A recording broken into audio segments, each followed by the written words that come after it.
Welcome back to the Deep Dive, where we unpack your questions, your sources, and your burning curiosities with a fresh perspective. Today, we're navigating a truly intricate web of information, really aiming to uncover those aha moments, especially when they involve something as profound as, family history and karmic connections. Indeed. Each deep dive is really its own unique journey, isn't it? And today, we've got a fascinating case study. It explores the impact of past actions on present lives and how that weaves through generations of a single family. We'll be drawing insights from a specific practice rooted in Buddhist traditions, but trying to make these, well, sometimes complex concepts accessible for everyone. That's right. Our mission today is to dig into your personal and family history, specifically as it's been revealed through this process called Dream in a Dream. It's described as a deep exploration of karma and its manifestations. We'll try and connect the dots between sort of ancient wisdom and the very real challenges you face today. The connections we're about to explore here are, well, they're quite profound. So let's get into it. Okay, first, let's get a handle on the framework behind these insights. You've given us details from this practice, Dream in a Dream. It sounds incredibly intriguing. Can you tell us what exactly is this process? How are these insights actually revealed? Right. Dream in a Dream is essentially a meditative method. It's often conducted by a very experienced practitioner, someone they call a teacher, and it's designed to access information about an individual's past lives and their karmic connections. It addresses questions about life, karma, rebirth, usually through a profound kind of lucid inner vision, or dreaming state, as they call it. Imagine a system like meticulously designed to unravel these unseen threads of cause and effect that shape our existence. And sometimes these threads stretch back decades, centuries, even eons. Wow, centuries. Okay, the source mentions the sheer scale of this operation, too. Nearly 800 cases submitted from all over the world in just 3 years, but only one case can be released daily. That must mean a significant backlog.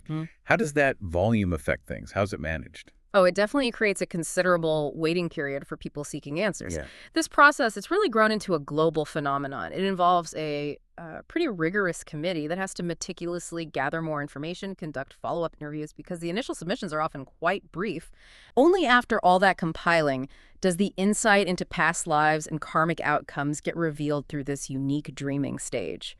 And what's fascinating is that the teacher apparently started this just for personal enjoyment, within a small group, but it just evolved. Now it's this massive volunteer-driven effort, people printing stories, creating visuals, selecting music, translating, all focused on sharing this knowledge of karma for personal improvement. It's not about financial gain. Yeah, that dedication really comes through. The source even mentions the teacher's decades-long personal financial commitment to ceremonies, things like the rice offering, far exceeding any donations received just to ensure these merit-making opportunities continue. It highlights a truly selfless core, doesn't it? Absolutely. It underscores this deep belief that understanding karma is invaluable, essential, really, for understanding and improving your life.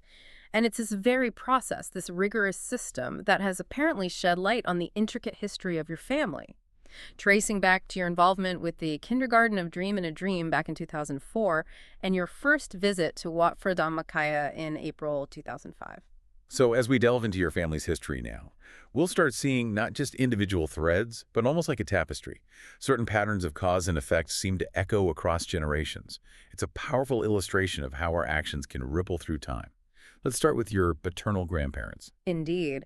And if we connect this to the bigger picture, you see distinct patterns of karma manifesting across your family members. It offers some really profound lessons in cause and effect. Okay, so your paternal grandfather, described as a wealthy farmer, lots of land, cattle, but he met a truly tragic end, found dead in a bonfire he'd lit himself, right, to repel mosquitoes for his cows. What led to that specific fiery fate?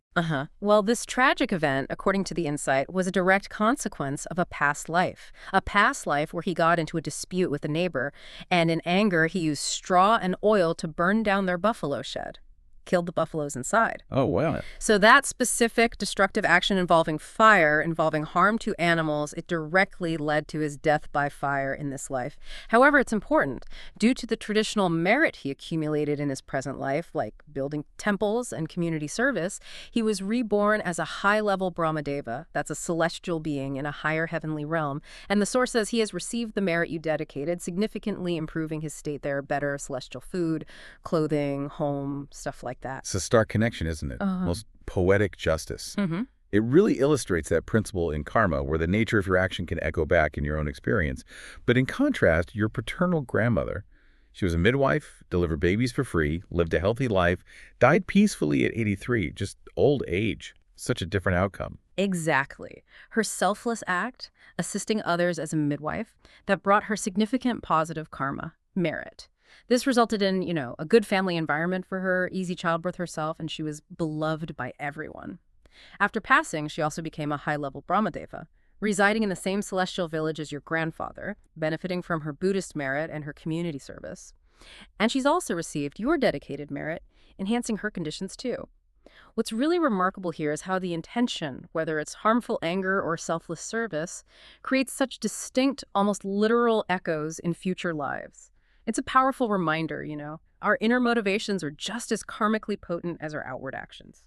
Okay, so moving from your paternal side, let's shift focus to your maternal lineage. Okay. A different but equally intricate set of karmic influences here. Your maternal grandfather, a Chinese immigrant, came to Thailand with some wealth but spent his life gambling it away, and he died from a chronic pus-filled neck wound. What were the karmic ties there? Yeah, that chronic neck wound, the insight links it to a past life where he committed acts of patipada. That's the principle of taking life. Specifically, in his case, slitting chickens' throats. That karma combined with negative verbal karma, habitually lying, using harsh words, arguing with his parents. The gambling, though, that specific action led him to the sixth great hell, Mahanarak, a realm of really intense suffering. So currently, he actually cannot receive the merit you dedicate. It's waiting for him, though, at a place called Yamlok, which is like a karmic processing center, until he can eventually be freed from the hell realm. Goodness. And your maternal grandmother? A devout woman, observed precepts, sewed monastic robes for temples. But sadly, she suffered from breast cancer, died just 3 months after diagnosis. How do we reconcile that level of devotion with such a difficult illness? That's a tough one, but the insight explains it. Her breast cancer stemmed from a combination of karmas, patipada again, killing animals in both past and present lives, and also common sexual misconduct from a past life when she was actually born as a man. But despite these negative karmas manifesting as illness, her extensive Buddhist merit from her unwavering devotion and service, that was powerful. Powerful enough to lead her to be reborn as an Akanitafa, which is a high-ranking sky deity, an Akasadeva. And your dedicated merit has also improved her conditions there in all aspects. So it highlights that, while negative karma can manifest as suffering, strong positive karma can dramatically influence your rebirth and your post-death experience, even when you face challenging illness. It really is a complex interplay. Okay, now let's talk about your father. His life sounds like it was marked by significant struggles, from being a monk to a carpenter, then a contractor whose business collapsed right after you were born. You mentioned he even blamed you for the family's financial hardship and subjected you to physical abuse. Yes, and his severe physical ailments later in life, the widespread lesions, deep hip wounds needing surgery, mouth sore so bad he couldn't eat or speak for almost 2 months before his death. These were seen as the cumulative result of 3 specific karmas: killing animals for food, habitual verbal abuse towards others, and caging animals for later slaughter. These actions sort of converge to create that suffering. That sounds incredibly difficult. Did he have any, unfulfilled wishes or specific thoughts in his final moments? The insight said he didn't really have specific unfulfilled wishes about his own life, no. But he was deeply worried about his children, particularly your youngest brother. He kept calling out for him, apparently mistaking any young man who passed by for him. After passing, he became a common earth-dwelling deity, a Bhumadeva. And your dedicated merit, especially the Buddha images you made in his name, has improved his state significantly. Better dwelling, food, appearance. It's truly striking how specific those karmic echoes can be, isn't it? And vivid illustration of cause and effect. It really is. A truly humbling insight, how the past can ripple forward in such stark ways. Makes you think about every little interaction, doesn't it? Huh. Let's move to your eldest brother. His story is particularly poignant. Love from birth, but then as a baby, he fell from his cradle onto concrete, almost died, foaming at the mouth. Later, became rebellious, squandered family assets, even sold the house your father built, and now lives this destitute life, cut off from the world. Your father even described his karma as heavy. Right. That childhood fall, though it sounds terrible, was apparently just residual karma, a fragment from a past life where he used to hit animals' heads to kill them. He survived because it was only a minor karmic piece playing out. His current struggles, though, the rebelliousness, squandering wealth, the isolation that stems from both past and present karma of associating with bad company, bad influences, this basically led him into a negative cycle, causing him to borrow money from your grandmother, waste his inheritance, just really negative patterns. So what does this all mean for him now? Especially since he didn't seek forgiveness from your father for all the pain and ruin he caused. Yeah, your father's concern about his heavy karma was because of the immense sadness and financial ruin he inflicted on his parents. Without seeking their forgiveness, if those actions manifest as negative karmic signs before death, well, he faces rebirth in lower realms, followed by future human lives marked by suffering and poverty, mirroring what he put his parents through. So the crucial question for you becomes, how can you help him? And the advice given is to be a kalyamita. A good friend. Exactly, a good spiritual friend. It means offering patient, gentle guidance, encouraging him towards wholesome actions, generosity, observing precepts, which are like moral guidelines, meditation, trying to gently steer him onto a better path. That's a profound responsibility, being a spiritual guide like that. Okay, now, your youngest brother, the prison guard. He's completely devoted to a medium who claims he was a former city ruler with buried treasure, and he spends all his off-duty hours digging, but never finds anything. Yeah, this unwavering belief, this fixation, it's seen as a karmic trace. Something carried over from many past lives of being deluded, you know? Believing in spirits and mediums. The medium's claims about buried treasure, just a deception, according to the insight. The key here, the advice given, is to break the habit. Hakdep is the term used, basically to completely stop believing in that stuff, and instead turn solely to the triple gem, the Buddha, the Dhamma, his teachings, and the Sangha, the monastic community. Those are the core refuges in Buddhism. Encouraging him to use his time more productively, focus on his actual work, that would be far more beneficial than, fruitlessly digging for imaginary treasure. It really highlights how deep these karmic patterns can run, even when evidence points the other way. It's a powerful illustration, how past conditioning shapes present beliefs. Okay, let's talk about your mother. She's been ill for 20 years. Multiple chronic conditions. Yeah. Diabetes, high blood pressure, heart disease, cataracts, and a brain tumor causing partial paralysis on her left side, sometimes making her incoherent. But despite all this, she refuses treatment and eats foods that make things worse, saying, "I'll die anyway, won't get to eat." That constellation of illnesses, according to the insight, stems from a past life karma of tying up animals for slaughter, both selling them for others to kill and for her own consumption. This combined karmic debt is manifesting now as these various physical problems, and her resistance to treatment, that kind of attitude, is also seen as a reflection of karmic patterns, maybe not valuing her own well-being sufficiently in the past. So, the key is, what actionable steps can you take now? The guidance is clear. Constantly engage with her, offer encouragement, spend quality time. Gently guide her towards accumulating merit, good deeds, positive thoughts. Consistent positive influence, the idea is, can gradually help improve her condition, or at least her state of mind. This situation really underscores that deep link between past actions, present physical state, and even our mental attitude towards self-care. That's a strong connection between the internal and external. Okay, having explored the profound karmic journeys of your family, let's turn now to your own path. It's a story that reveals not just past influences, but also powerful opportunities for shaping your future. You mentioned your father blamed you for the family's poverty and subjected you to abuse, like being grabbed by the neck, head hit against walls or doors, until you were about 10. Yes, that experience of being blamed, and specifically that physical abuse, the insight related to a past life where you were wealthy but stingy and at times cruel. You apparently habitually beat your children and subordinates back then. So the physical abuse you endured, being dragged by the neck, head hit against walls, causing frequent earaches too, you mentioned, is seen as a direct karmic consequence, payback, essentially, for that past behavior. It's a stark reminder, isn't it, that the suffering we inflict can, and often does, return to us, sometimes in very specific ways. That is a powerful and, yes, stark connection. You also faced significant health issues yourself. A tumor, a total hysterectomy where the doctor removed everything, including your appendix, and now chronic back pain, diagnosed as compressed nerves.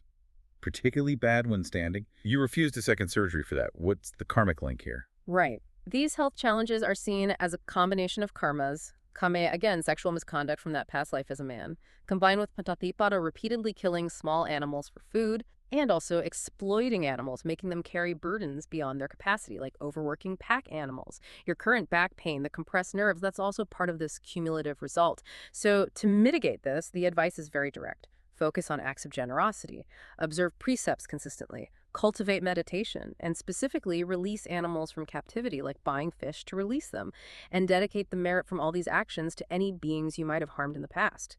These actions directly counteract the negative karma. Okay. You also asked about your first child, aborted at 2 months. You were told the spirit might still be lingering, hovering around you. Is that true? No. According to the insight, that is absolutely not true. The child has already been reborn. Reborn as a human with new parents, new attachments. You should completely release that worry. The child is no longer connected to you in that way. That must be a relief to hear. Finally, let's talk about that family heirloom ring, the cat's eye diamond, Fitame. Your siblings desire it, and there's this rumor it might be cursed if you're not the true owner. How should you handle this? Ah, yes, the ring. Well, what's fascinating here is the insight revealed that the cat's eye diamond, it's just an ordinary stone. It happens to resemble a cat's eye, yes, but that's it. There's no curse, no special power associated with it. Possessing it will not bring you any negative karma or misfortune. Forget the rumors. Really? Just a stone? Just a stone. But instead of fearing it, the advice is to utilize it. Because it's a treasured item, you remember it vividly, right? Your mind naturally focuses on it. So use it as a powerful anchor for your meditation. Hold its image in your mind. Visualize it right in the center of your body. Nama Wela Klangkai Penbori Kama is the instruction. And mentally repeat its name. With consistent practice, as your mind gets still, this ordinary stone can actually transform in your inner vision into a clear sphere of light, maybe even a Buddha image. It can become a really profound tool for your spiritual growth. Wow, that's a truly practical and, profound application, turning a source of anxiety into a meditation tool. Okay, lastly, you described your personal merit-making style as supply line type, sometimes full effort, sometimes just according to your mood. And this apparently reveals a pattern from your past lives of creating merit in that same way, inconsistently. Like a supply line, sometimes strong, sometimes weak. So the advice here is pretty straightforward. Make a full and consistent effort in all forms of merit-making in this life. Don't waver, and, crucially, aspire with a pure heart to be reborn in a specific place. Dusita Buri Fizet Bum Wangsakat Borim Bodhisattva. It's a specific celestial realm associated with high spiritual attainment in this tradition. That clear intention, combined with consistent good deeds, can profoundly shape your future and help ensure you don't drift from the spiritual path. It's really a powerful call to consistent action. What a journey, seriously. Yeah. Through cause and effect, ancestral threads influencing family dynamics, personal health, spiritual practice, this deep dive has truly illuminated some incredibly intricate connections in life. It's remarkable how specific the karmic echoes can be, isn't it? And how every action, even seemingly small ones, plays a role. Exactly. And understanding these karmic patterns, it isn't about getting stuck, dwelling on the past, or feeling fatalistic. It's about empowering us to make more conscious choices right now, in the present. Every action, every thought, every word has a consequence, ripples out. And by embracing wisdom, and compassion, we can actively shape a brighter future for ourselves and maybe even for those around us. It's a reminder that we are active participants in creating our reality. Absolutely. The dream in a dream process, your family's stories, your own experiences, they remind us that while some outcomes might be karmic debts playing out, others are real opportunities for profound change and spiritual growth. So what does all this mean for you listening right now? Yeah, this really raises an important question for you to consider, doesn't it? Knowing that every action, big or small, is weaving the fabric of your future. What's just one small, consistent act? An act of kindness, maybe. Or clarity, something you could commit to starting today that could begin to shift the course of your own future karma, and perhaps even positively influence those around you. That's a powerful thought to carry forward. Yeah. And to act upon. Yeah. Thank you so much for sharing your story and allowing us to take this incredibly deep dive with you. It really has been a privilege to explore these profound insights and, their potential for transformation with you. Until next time, keep exploring, keep questioning, and keep making those incredible connections.